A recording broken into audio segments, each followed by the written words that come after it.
Welcome to the LinguaFolio webinar for the end of the 2020-2021 school year, or EOY, end of the year webinar. This is Anne-Marie Gunter, broadcasting. I am represented by the Bitmoji on the right-hand side of the screen by the World Languages notation, because I'm the World Languages Consultant at the North Carolina Department of Public Instruction. My ESL Title III colleague is Satley Stocks, and she's on the left-hand side there.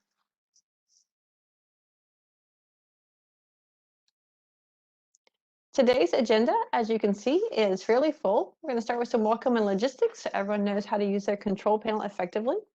And then we'll talk about transitioning with LinguaFolio into the next language course. Maybe that's for the next school year or into the summer for your students, but we'll talk about transitioning with LinguaFolio. And we'll also look at two biography components, which are often used towards the end of a language course or a school year. Those are the intercultural encounter reflection ones and the self-assessment progress report tool. After that, we'll talk about enrolling in professional development training for LinguaFolio, including a special opportunity coming up with sponsorships from ESL and Title III. And we'll also talk about accessing LinguaFolio classroom materials on the LinguaFolio website, particularly if you're thinking about accessing that and doing some planning for the next course you're teaching or the next school year. And then we'll do some wrap up at the end.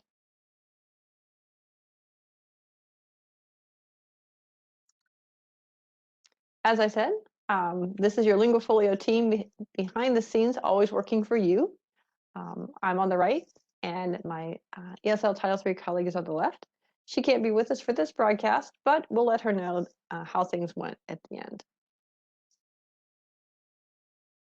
So let's do our welcome and logistics. To start with, I want you to take a look at your WebEx controls. They should be on your screen.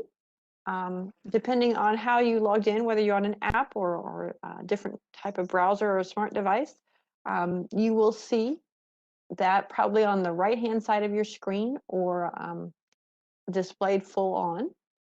You'll see you've got several things you can control, including participants in chat. The chat box is important because we are going to use that for some activities. Couple things to note about your chat box. It should be visible to you, and you should be able to click on it to make it larger within your control panel. You may even be able to pop it out and make it larger on your screen. That's what I do. And you can send a message, hopefully to everyone or to all attendees, and certainly to all panelists. So let's pause for a moment and go ahead and do a practice with the WebEx controls.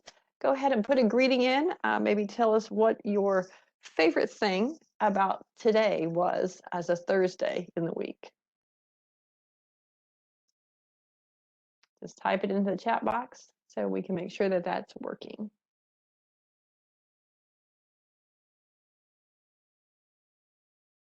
All right, I see some good answers popping up. There are people who are happy that we got some rain today. They said their favorite thing is food every day. Another person said their favorite thing is that tomorrow is Friday. It has been an interesting week, I'm sure, for everyone. I know some people are technically on spring break, at least their students are. Okay. Well, thank you for sharing in the chat box. Another tool we're going to use is Mentimeter. Some of you have probably used that before. It is a polling tool, much like Socrative is or Kahoot or one of those. And so we're going to use that today. You can go to it on any device you have. So I would encourage you to open another window, for example, on your computer, or just open up the app, even if you have the Mentimeter app, but you don't have to have it. You can go to Mentimeter directly at the website you see there on the screen. And I'm actually going to put it in the chat box too, so that you can just click on the link in the chat box and go right to it.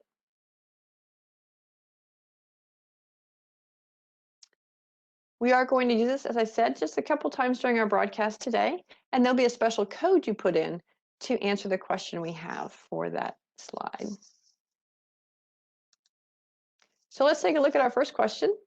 We always like to know, what motivated you to join the broadcast today? So what are your goals? So you can check all that apply on a Mentimeter. Was it to access professional development or PD for ESL or world languages? Was it to ask a question about LinguaFolio? Did you want to connect with other educators? Did you want to earn one contact hour for license renewal? Are you gathering information to share with others? Or did you want to learn about LinguaFolio resources? So as you can see on there, you type in the code 90482063. And I'll also put that in the chat box too, so you can look at it directly there. So once you're on the Mentimeter site, just type in that code and this question should come up. I'll pause for a minute and let you do that.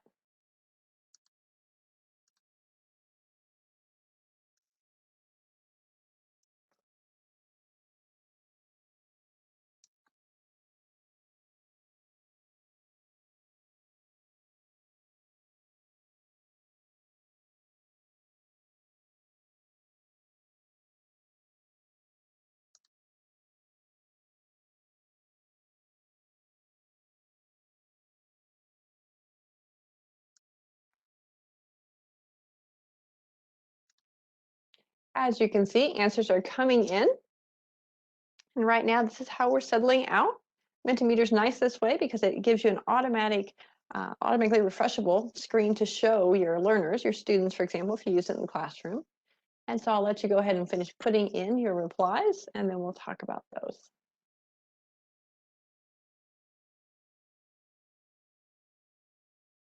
All right, great.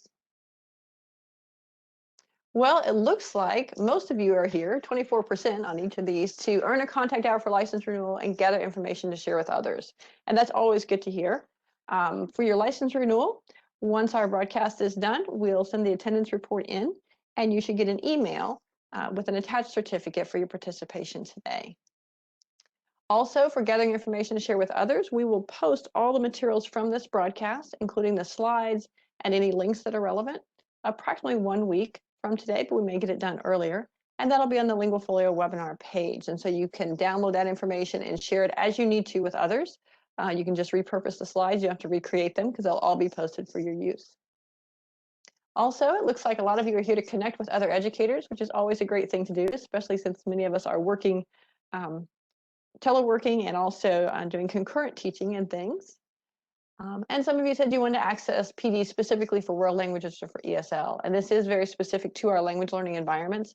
And we're going to have guest speakers and others chime in about how they use this in ESL and world language classrooms. And so I hope you'll join in that conversation too as you connect with each other. And then a few of you said you're here to learn about new resources, and that's always good. We do have a few new resources to share with you. And so we're excited to have that available for you.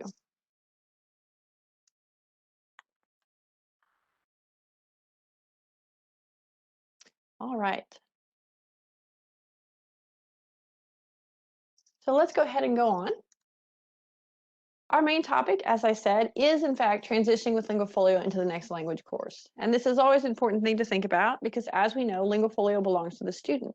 So if you've been using LinguaFolio or different components of LinguaFolio, you're probably wondering as a teacher, how do you help your students make that transition and help them continue to use LinguaFolio in the way that works for them as they go to that next language course or the next step in their journey with language learning. And so with that, we've got people here to talk with you today.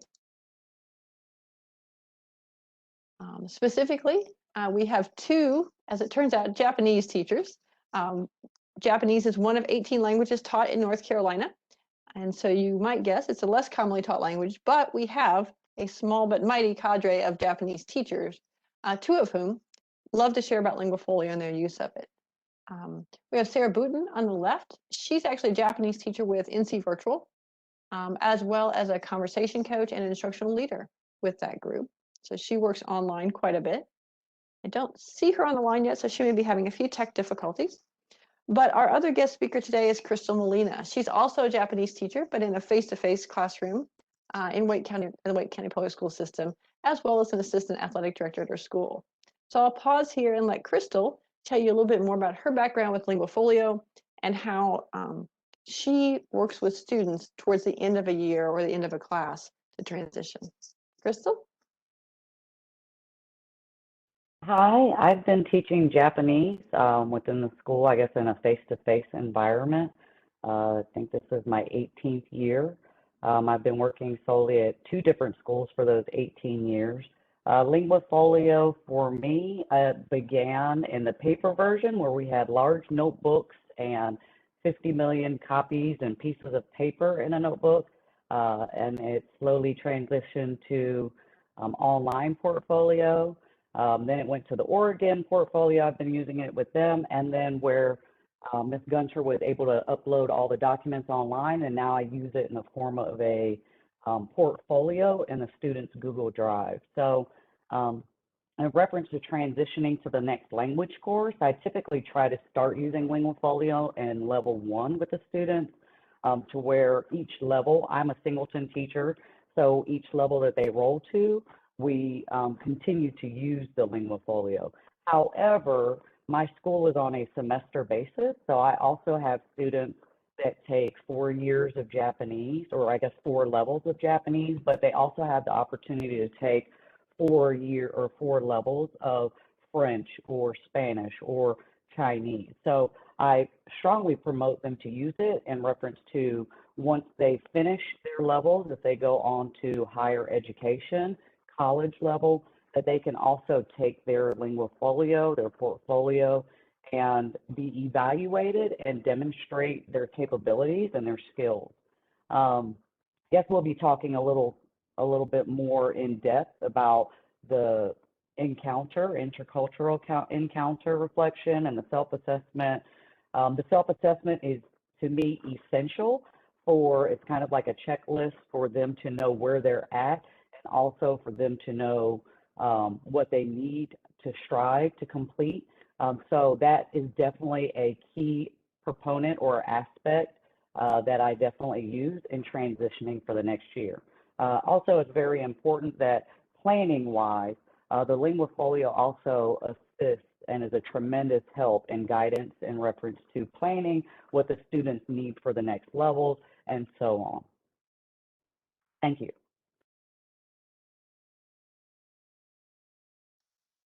Okay, so you heard Crystal talk a lot about, how students transition. I'm wondering, Crystal, do you have any stories about how your students have used LinguaFolio once they've left your classroom, maybe in other classes or on a college campus once they went there or something like that, where they carried it on to that next class to work with another teacher or instructor or someone? Oh, absolutely. Japanese is not a popular language, and a lot of universities, a lot of schools may offer Japanese, but do not have pre-tests or placement tests for the students. So a lot of times, the students will have to make some sort of arrangement with the professor and sit down and do an interview. And an interview is good for the interpersonal aspect of their skill abilities.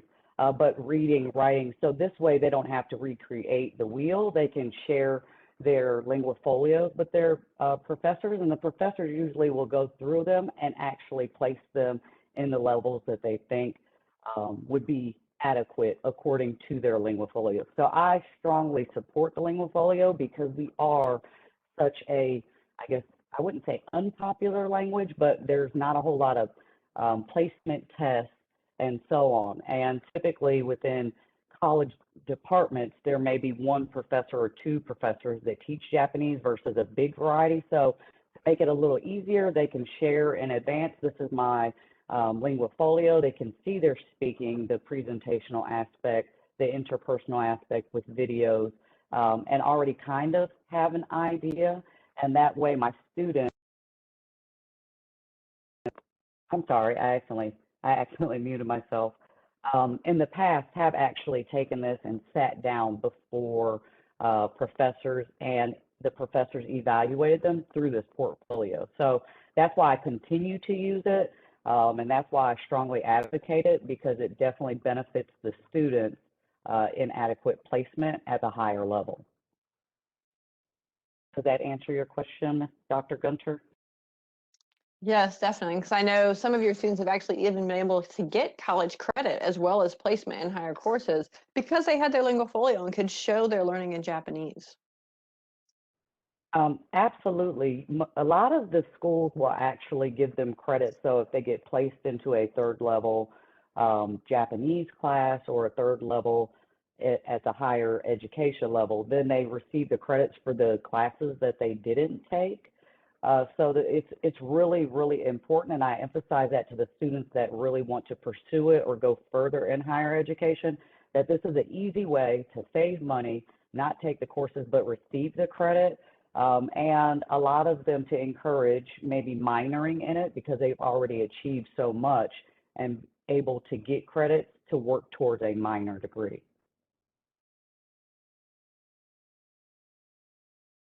Yes, and that's something we're starting to notice more of, is that students who have taken language, so for example, maybe earned the seal of biliteracy or taken 3 or 4 levels of a language, when they get to a college campus and get recognized for that in place, they're actually decided to go on and, like you said, get a minor in it, get a business certificate, or continue to pursue their language study because they're already so far in and they see the opportunities for their future with that language. Absolutely. And I've also had experiences where students have used it for gap years and been hired by companies to work abroad and in Japan.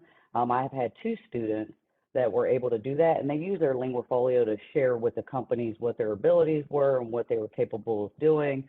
So the LinguaFolio is definitely a great idea. We teach, students about resumes and so on. The LinguaFolio is definitely exactly what it says, a language portfolio. It demonstrates and exhibits everything that they can do and their skill ability. Great. Well, I'm going to just change the slide a moment because we are going to talk about 2 biography components, and Crystal mentioned one that we're going to take a closer look at right now because it kind of goes with what we're talking about with transitioning and some of the things she's mentioned her students do with LinguaFolio to transition. So we're going to look at 2 today, the intercultural encounter reflection piece, and then also that self-assessment progress report that she mentioned, where sort of the students' abilities are summed up, if you will, for each language and in each skill area. So in the chat box right now, I'm going to place some links. They are links to the self-assessment progress report page in both Word version and PDF. She kind of mentioned before that, on the website, we have access to all the LinguaFolio documents for free. So not something you have to purchase or whatnot. And they are available as Word documents and as PDF documents so that you can easily incorporate them into things like an LMS that you may be using with your students or a Google Drive that they may access. Because even before the pandemic, of course, we were doing a lot online with our students for a variety of reasons. So these are the materials there that you see them in the chat. Go ahead and click on one. Give me just a moment. I'm going to switch our slides around a little bit so that we can talk about this component first together.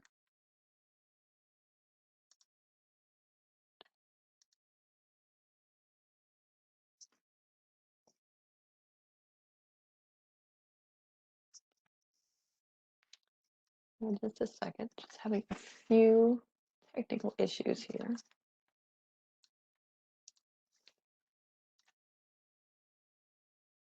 All right. So this is just a screenshot of that self-assessment progress report. A lot of people put that in the in the biography area of LinguaFolio, or even in the passport area where there's usually a little summary too like this. And so as you can see, this is the Word version, by the way, that I've got the screenshot on. It's fillable, so you can type in every place there's a little gray box you can type in. So you're probably seeing that if you got the Word version. But it's also available as a PDF because that might be somewhat easier for you to use depending on the LMS or whatnot that you're working with online with your students. Or if you just want to print out a copy for them to use as in a paper and pencil fashion. So in general, there's instructions for each language here on this progress report. As you can see, there's a place you fill in the language you're looking at. In Crystal students' cases, of course, they'd be looking at Japanese. And then they're to use the results of those self-assessment checklists that they do in the biography, the can-do statements that we've talked about before where they've done that, and then just sort of summarize where they are with each skill area. As you can see there on the left, the interpretive listening, interpretive reading, interpersonal communication, spoken production, and written production, and indicate in the little boxes what month and year they reach the different levels of proficiency based on their self-assessment checklists. And there are other ways to use this too. So that's kind of what the progress report does. And Crystal, I'll turn it back over to you to kind of share what your students have done and how you've shared this in the classroom and kind of instructed them or guided them to use this particular piece of the biography? I do promote the LinguaFolio as a portfolio that I don't, um, you know, have certain expectations for them, and it's something that they control, and it's something that they solely do on their own with a little bit of guidance with me. I do look over kind of their evidence pieces and so on, but I want them to take pride in this. I actually use a self-assessment progress report as almost like a checklist or like a table of content. So every time they update their LinguaFolio or add evidence, I ask them, I'm a little bit more specific. I do ask them to put the month, the date, and the year into it. So then that way, as they're going through, they can see what they want to work on. So after they cover interpretive listening or interpretive reading, they see that they haven't, attached any evidence or completed interpersonal communication. And it somewhat automatically sets up goals for them to strive to and for them to try to reach and accomplish, almost in a challenging kind of way. So you have students that want to do every single one and cover every single thing. And then you'll have some students that are like, well, I really like the reading portion, or I really like the listening portion, and they try to focus on that. This way I can, when I sit down with them and I talk to them about their LinguaFolio and we have conferences, I can say, well, let's look at, your written production. Let's look at your spoken production. Let's come up with a game plan in reference to, how are we going to reach or meet these expectations. So the self-assessment progress report, like I said, is a checklist, is the way that I use it in my classroom.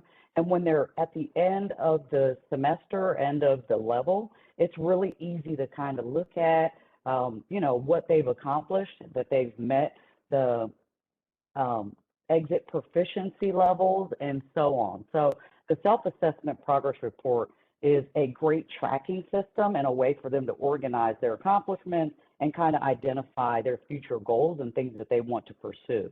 It also ensures that the students stay on track with focusing on all their different abilities that they're capable of doing, and making sure that they're just not focused on one or just doing solely one. They can cover all of it. So my students use it to pretty much every time they update their LinguaFolio.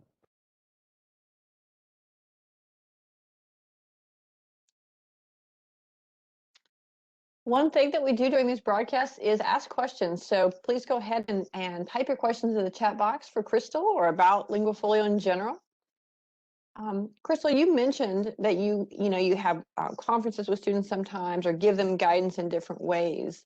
How does that look logistically for you as a teacher, with the number of students you have versus how often you meet with them, especially when you're thinking about wrapping up the school year or a particular course? I typically, because I try to do the LinguaFolio at least once every 2 weeks, and I try to sit down, and usually I'll pick a Friday where Friday is LinguaFolio day, and everybody in the classroom is working on LinguaFolio, and everybody is picking new goals or working on specific goals. So that's the opportunity that I get to sit down with the students, and I try to meet with every single one of them, and it'll be a brief conversation about, okay, well, let's see what you're doing, pull up your LinguaFolio, and this is what we did last. And that's why I asked them to put the specific days, not just like, April 2021, but I want them to put April 8th. And that's just kind of a tracking record to make sure that they are on track. So I do try to meet with every single one of the students within the class. And while I'm meeting with the students, the other students are working on their LinguaFolio goals or things that they want to accomplish. It's really, really good and productive when they're doing interpersonal communication, that they can say, hey, Johnny, do you want to do this? And let's, we're going to do it. I need to do this. Do you need to do that? Let's do it together. And even having ideas and working with each other. So usually I'll try to group the students and say, who's working on interpretive listening, who's working on interpretive reading. And I usually try to provide the activities for the students. And some of the students will actually take it upon themselves to kind of create their own things or look for their own ideas. But I usually provide all of those kind of opportunities for the students to be able to reach and be successful with these goals. Great. I'm watching for questions. One thing that has come up, Crystal, is, this has been sort of an interesting year for all of us. How have you continued to use LinguaFolio with your students, depending on whether you were teaching remotely, teaching concurrently, or whatever other kind of configuration you might have had in your schedule with your Japanese classes? It's actually been a little easier because since we have been remote, because I use Canvas, so I'm using Canvas when I'm teaching my courses.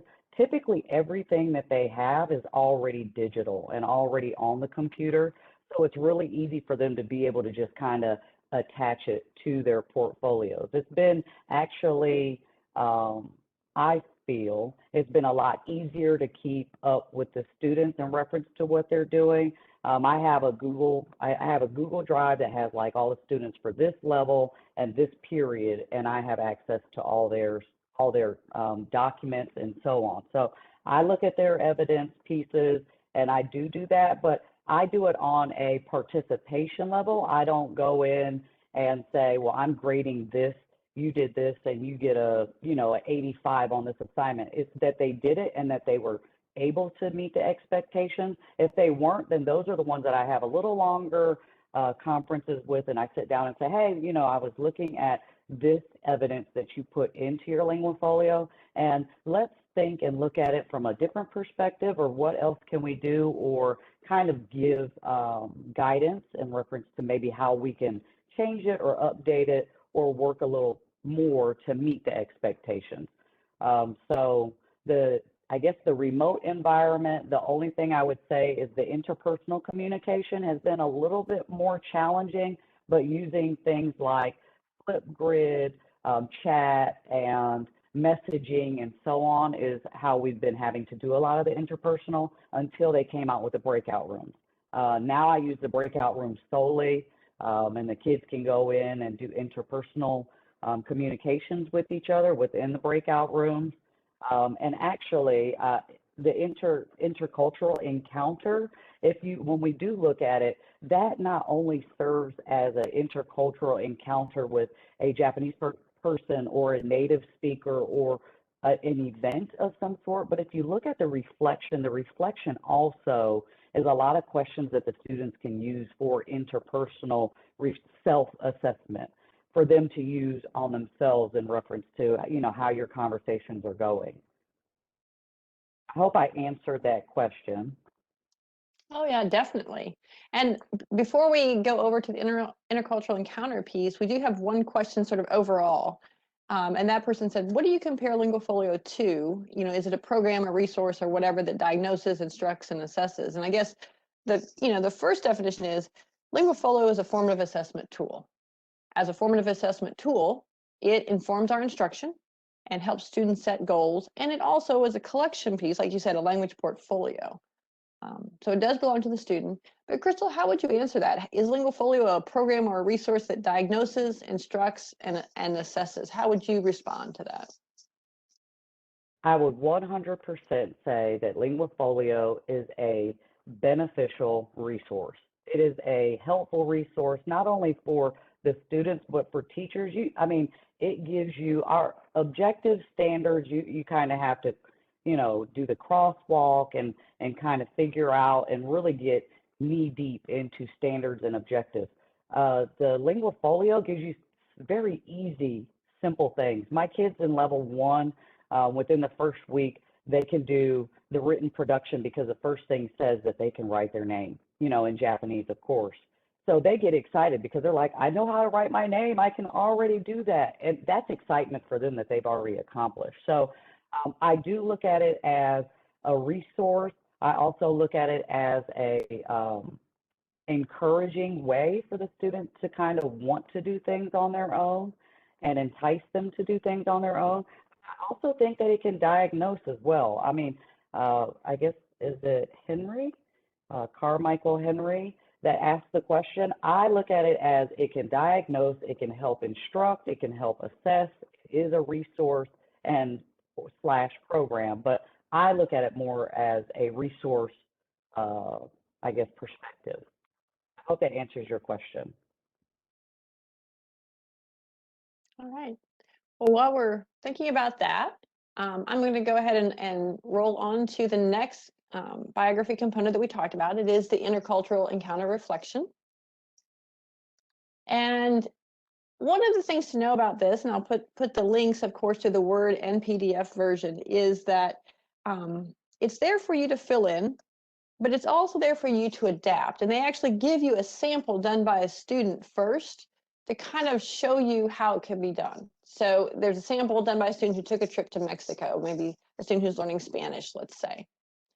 But keep in mind that the intercultural encounter reflection, or any components in the biography, can always be adapted into different assignments and different things you do in the classroom with your students that's most appropriate for your language learning environment, whatever that is. So it can be used as sort of a reflection assignment for various experiences, like virtual or face-to-face experiences. So maybe you've got students connecting with each other, or with students in other countries or in other parts of even North Carolina, and doing it virtually, or face-to-face if that's possible as well. You might have field trips or local excursions that you go on where students are learning more about the language you're studying. And this could be very relevant whether you're teaching English as in an ESL program, or teaching a world language like Japanese or Chinese or Spanish or French or whatever language. And so think about those things that you do, again, either virtually or face-to-face, those excursions and those field trips, so your students have experiences with the language and particularly with the culture.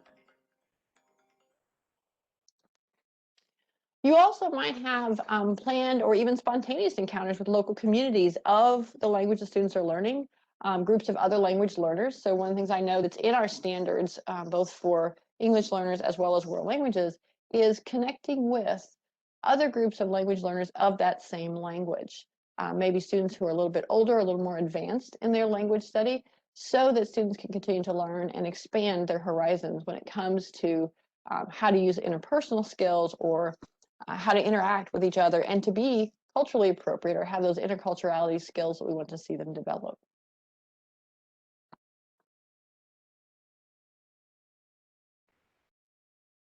So the intercultural encounter reflection piece starts just with instructions at the top. And it has a way that it's laid out, but it really wants you to think about an intercultural or a cultural encounter that you had as a student. You get to title it and sort of summarize the experience as part of this reflection. And then there are guiding questions in each section to help you think about that experience and write your reflection. So they focus on feeling, knowing, and acting. And as you can see, they start with the basics. So who was involved in this, when and where did it occur, and then what happened.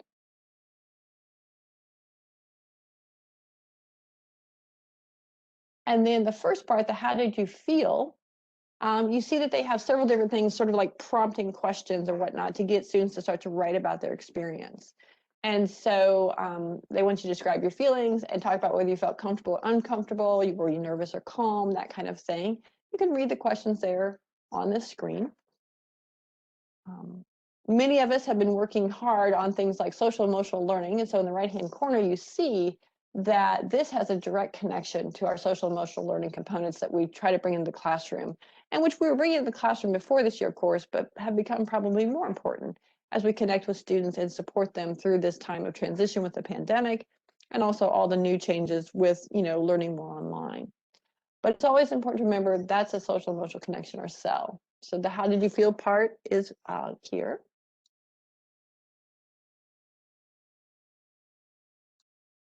And then the next one is, what did you know? So specifically, what did you know that helped you? Was it something you didn't know that would have helped you in this encounter? And what do you need to know to understand the experience better? So again, really asking students to reflect and think about what they've learned from this encounter, but also from the class they're taking, or the experience they're having with learning the language.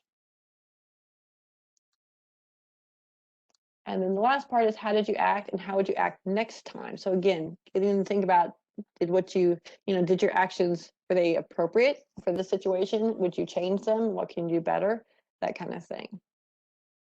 So Crystal, how do you use the intercultural encounter piece or a reflection like this with your students?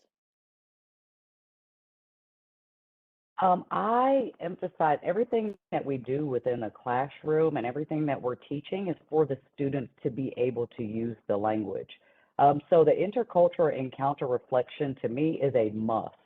You know, this is the way that my students can demonstrate and apply what I've taught and what they've learned. So the intercultural encounter is something that I help with opportunities with the field trips, taking them to authentic markets and restaurants, festivals, local events, taking the students to Japan. I do whatever I can to give them an authentic encounter to the best of my abilities. Since we've been in this, I guess, pandemic and the remote situation, I've had to be super creative with doing virtual field trips, interviewing someone from Japan, interviewing somebody that's Japanese, and having, you know, creating opportunities for them to even discuss or have conversations with other level students, higher level students within breakout rooms. So I use this in my classroom. This is an absolute must because this is how they apply what we're teaching them on a daily basis. So, you know, the cultural encounter is important. It's super important. It also helps me plan in reference to how I'm going to get them to apply what they've learned, not just within the classroom, but outside of the classroom. And I think that that's the real test, them being able to do a cultural encounter and so on and be successful and be able to reflect on it. I think that that is our, I guess, end goal. Sounds good. One thing before we answer this question that I'm seeing in the chat box is that people are saying, first of all, that what you're saying, Crystal, makes sense, and they really are enjoying hearing about your experience of using LinguaFolio. Also, Ellen said she could see how students can use the NC virtual culture cafes as a resource to do something like the intercultural encounter reflection. Ellen, do you want me to go ahead and unmute you so that you can kind of talk about those NC virtual culture cafes in case there are people who don't have a lot of information about them yet? Or hopefully you can hear me. Yep, go ahead. So I'm Ellen Hart, the instructional director with NC Virtual, and back in 2009 we started doing culture cafe sessions, which basically an hour-long webinar on a specific cafe or a cultural topic. And I know you mentioned Sarah Booten earlier, and one of the cafe sessions that she did that I've always loved is when she would do a cooking episode, and she would just turn on her camera in her kitchen. And I remember one time she did one on making sushi. And so certainly, you know, having those experiences, as Crystal said, that being a little more creative in doing things online these days. And our cafe sessions are actually open up for anybody. And so certainly if you want to get some ideas, just check out the NC Virtual Cafe session.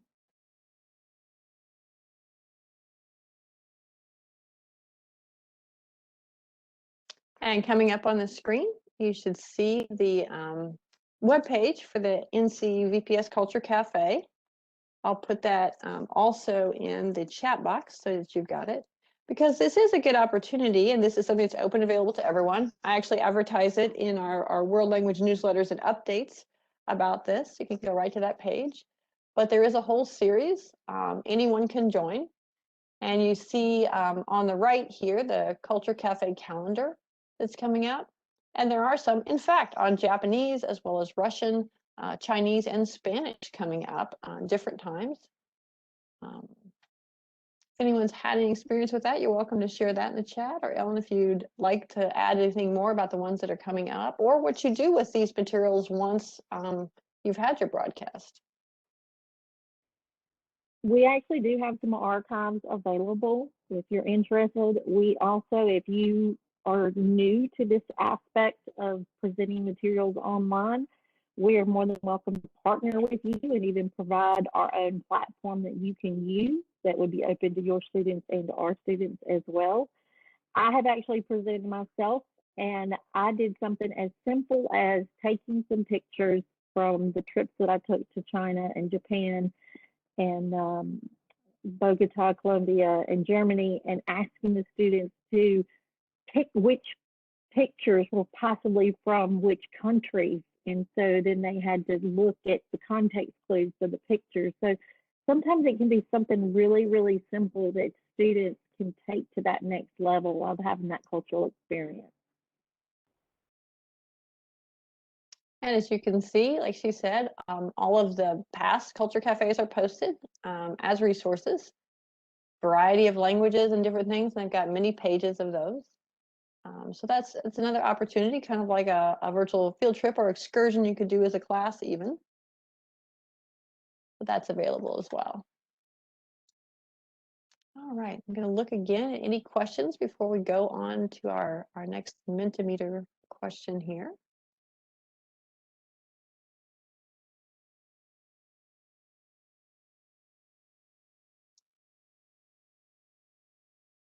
All right, don't see any questions. So when you're thinking about these biography components, we usually ask at this part of the webinar, which of these biography components that we've shared with you would you use first? But since we're wrapping up the school year or the semester or the course that you're teaching, we're asking which biography component would you use last for this school year? Would it be the intercultural encounter reflection or the self-assessment progress report? Which one are you going to use last with your students? So once again, we're going to do Mentimeter, and I'll put into the chat box that direct link and the code we're going to use for this question so that you can go right to it. And this time you're just choosing one or the other, which one you're going to use last with your students as you usher them out of your course and into their next part of their language learning journey.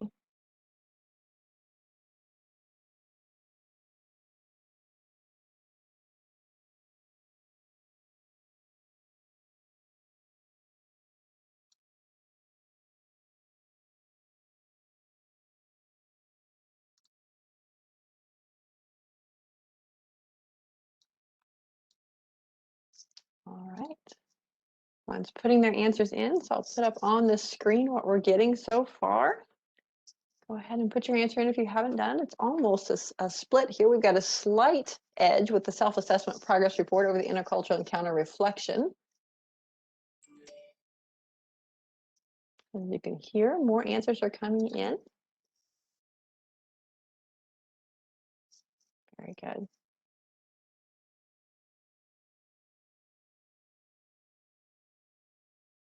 All right, so it looks like everybody can find one to use, whether it's the progress report or intercultural encounter reflection. So let's go to our next bit here.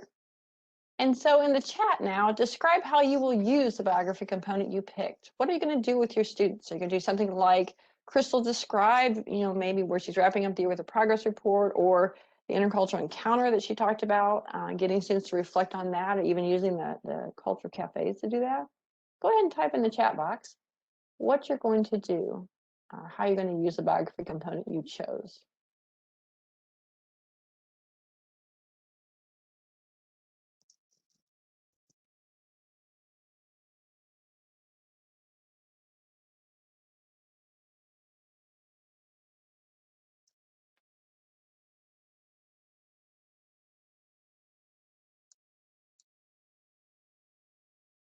All right, Leslie says she's going to have students self-reflect and come up with 2 goals to work on using that self-assessment progress report. And that's always good for goal setting, as you heard Crystal describe. Ellen said she's actually going to share about the intercultural encounter reflection with her teachers. And that's one thing that's good to point out, as lifelong language learners ourselves, our use of LinguaFolio and all the different components of it, whether it's the self-assessment checklist or the progress report here to sort of some of our language skills, or a biography component like the intercultural encounter reflection, all of these pieces can be used by us as learning tools too. So you can use them in your professional development. You can even use them in your own reflection as a teacher to think about how things went in a particular course or what you'd want to do differently. Manuela said she's going to use the progress reports to determine the level of reading of her students in the language that she's teaching them. So really going to focus in on reading skills, that interpretive reading component of the self-assessment progress report, to think about that. Sarah said that she's going to use the self-assessment progress report and the reflection piece just to kind of get students to step back and consider what they've learned this year and how far they've come.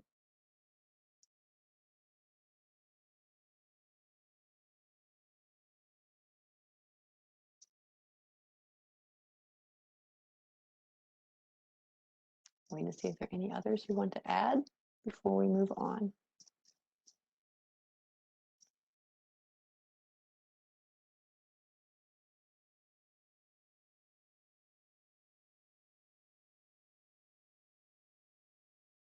All right. Well, thank you everyone for sharing today, your questions and comments, and a big thank you to both Ellen and especially Crystal for sharing all about how she uses LinguaFolio in her classroom with students. Crystal, do you have any parting words of advice maybe as teachers are wrapping up the school year with their students and using LinguaFolio? Well, I guess I would say with the intercultural encounter reflection, I definitely would say that it's not just something that they do during the school year. So before they leave for the summertime, I'm always saying, hey guys, is anybody going to go take any Japanese intensive language courses anywhere? Are you guys going to go here? Are you guys going to go there? If you're going to travel here, make sure that you take, at least jot down the things that you're doing, how it went, and try to have an encounter with a native Japanese person or a situation like that. So I definitely encourage them to do it over the summertime, because that's when most of the students are traveling or getting out or experiencing new things. So I definitely encourage them to do it outside of school as well. So I know that we're in a pandemic right now, so maybe that's not as realistic, but I do have students that'll sign up for language intensive courses, and they'll do a cultural encounter with their, professor or their teacher, when they have their first meeting with them and so on. So the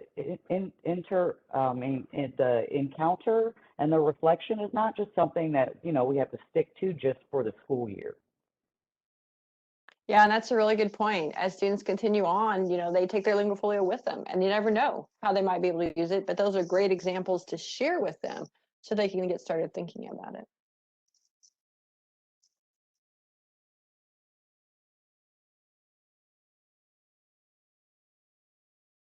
Yeah, and Ellen's reminding me, and this is something we're definitely going to be seeing more about on like our listservs. There are some incredible opportunities coming up for students this summer and teachers as well when it comes to language learning and extending our own skills in pedagogy. Star Talk Institutes for teachers and students are going to be mostly virtual this year. So wherever they're coming from in the United States, they will be usually open to everyone because they're going to be done virtually. Also, we know that our University of North Carolina system is going to be offering a series of courses which high school students can enroll in this summer, including language intensive courses like Crystal mentioned that her students are sometimes interested in. So look for information about things like the Star Talk Institutes, the summer intensive courses, and other opportunities for language courses and growth during the summer. Those will be posted on the websites and shared on the listservs. By virtue of joining us today, you, of course, will have your email address added to the listserv if you don't already. But there are other things coming too, like, for example, NC Virtual does do Culture Cafe sessions in the summer, especially in July. We always think, of course, as July is that sort of in-between times. People have wrapped up what they've done by the end of June, but maybe haven't started thinking about the next course or a school year until August. But in July is a great time to link into the Culture Cafe sessions and really be looking at, what you could think about and reflect on before you begin the next school year. And those options are always available to teachers too. Think about what resources you have that you could post and share with students so that they could be using them over the summer in different ways and preparing better for that next school year, next language course. All right, well, I'm conscious of our time. So again, thank you to Crystal and Ellen for sharing all that you did today. And we're going to wrap up today by talking a little bit about professional development training that's coming for LinguaFolio and some opportunities along those lines. First and foremost, I wanted to share with you about the ESL Title III sponsorships. These are scholarships essentially that will cover the costs of you attending professional development that is eligible through these particular scholarships. And I'm going to go ahead and put that information in our chat box. But you can see on this slide, there's connections to a lot of information about resources about how to apply. Everyone needs to apply by April 12th, which, by the way, is next Monday, so there's still plenty of time. But if you go over to this spot that we're going to look at here in a minute, that I've just put in the chat box, you'll see there's information about all of these sponsorships and how they work. There's a webinar recorded that you can listen to. There's a list of sponsored events. There's a sponsorship application form, and then there's a Q&A document. So I'm going to click on the one that I shared with you in the chat box. And as you can see, this is on the ESL Title III website for NCDPI. But you see here for spring and summer 2021 in group 2, that's what we're looking at. And so this is where that recorded webinar is and so forth. Here's the list of sponsored events that are coming up. As you can see, most of those are in April through June. There's different ones. They'll all have application to what we do with LinguaFolio because they're all about language learning. So the annual national conference for NELPA, the National Association of English Learner Program Administrators, is coming up, followed by the Teaching for Biliteracy Spring Institute. That's a 2-day session that's online. There's also the 50th Annual NABE Conference, or National Association for Bilingual Education. Then later on, there's the Supporting English Language Learners with Exceptional Needs e-workshop that's happening. And finally, the ASCD, Association for Supervision and Curriculum Development, annual conference that's part of these offerings. So this is something I encourage you to look into. The ESL Title III sponsorships are a very generous opportunity from our ESL Title III colleagues, and they are for any teacher to apply for who works with English learners, and that's pretty much all of us, regardless of what we teach. So be sure and spread that word, look into that information, and share that and apply if you would like to participate in one of those sponsored events. Also, I wanted to remind you about an upcoming LinguaFolio Cafe. And the cafes are very similar to the webinars. We focus on things like the topics you see here, and all of these archives are posted. Our next one is on May 11th, and it's looking at using the passport in LinguaFolio to move on to the next year. So that's something to consider too.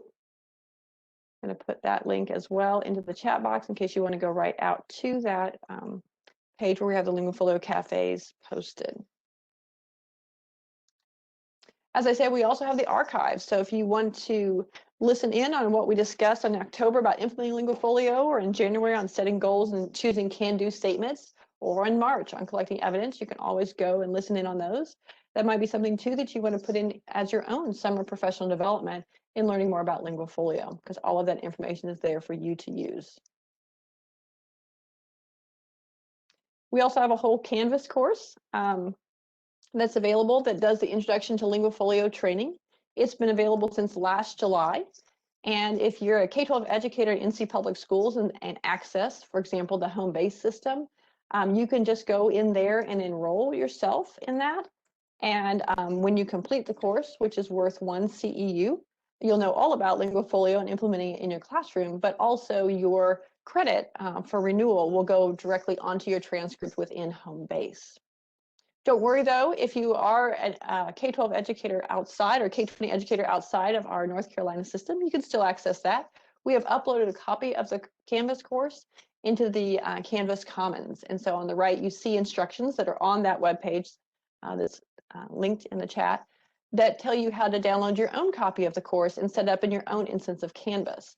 And you can do this, by the way, if you'd also just like to offer this as an instructor-led course rather than a self-paced course. So this is another opportunity if you're working with teachers or others in your group, maybe in a PLC or PLT, to do this kind of training and do your own local credit work with it, how you would like to pace it out. So you can just get a copy of the course and do that. Also, you know about our LinguaFolio webinar series. Today is our last broadcast for this school year in this series, and so that's why they're all grayed out on the screen. But don't worry, if you go to the LinguaFolio webinar series page that I just put in the chat box, you can get all of our archives. And so the recordings from the beginning of the year webinar, middle of the year webinar are posted there already, along with their links and handouts and information. And as we said, we will post this broadcast and its materials, its archives for you to use locally in about a week, although we might get them posted sooner than that.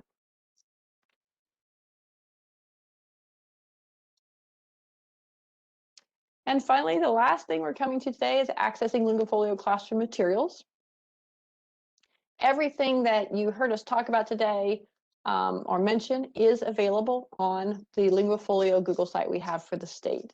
And so you can see there's a page for world languages, for ESL, and for our LinguaFolio Online for NC. There actually is an online version of LinguaFolio if you prefer that over the Word or PDF documents. And we have a special login space. You do have to pay for that just because the servers have to be maintained by the University of Oregon, but it's relatively cheap. It's like less than $2 per student. So I have put the classroom materials section on the LinguaFolio Google site into the chat box. And if you go over to that, I'll just jump over the one for world languages. It was first there on the left. You'll see that you can download everything that we've been talking about. Here at the top are the biography, the dossier, and the passport components as PDFs, and a little explanation about what they are. Then there are all the biography components. The two we talked about today with the self-assessment progress report as well as the intercultural encounter are there, both as PDF on the left and as Word documents on the right. And so the ESL page looks much the same way. For our can-do statements, they're all below that. And you can see we have different proficiency grids depending on if you're wanting one that's specific to North Carolina programs or wanting just a national grid. And so you see that we have all those materials. We even have the can-do statements posted for 2017. Those are the most recent ones, and the past ones if you would like to look at those. So those are all downloadable into your system. Likewise with ESL, they have their own page with materials. It looks much like ours because we use the same materials mostly. Notice that they have their biography components as well and their can-do statements. Their can-do statements are actually set up on 4 levels rather than 10 levels of proficiency to align to the TESOL proficiency scale as opposed to the actual proficiency scale that we use in world languages. So again, all your materials are there that are ESL specific. And then the LinguaFolio Online for NC information is posted here as well.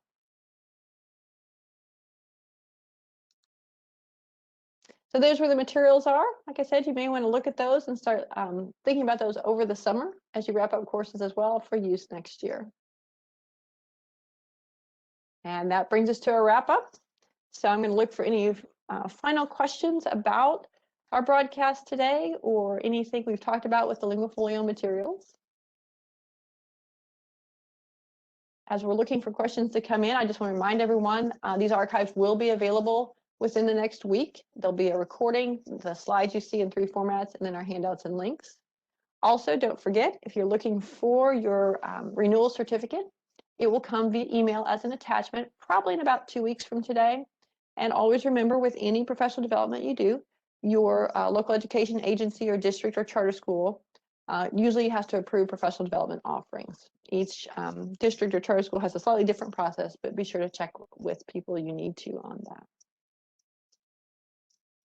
That's it. And so you here you have a picture of the LinguaFolio team wishing you well as we go out for the afternoon. I do thank you for joining us today. I hope you learned something you can use right away in your classroom and with your students, and maybe with yourself as you think about yourself as a lifelong language learner.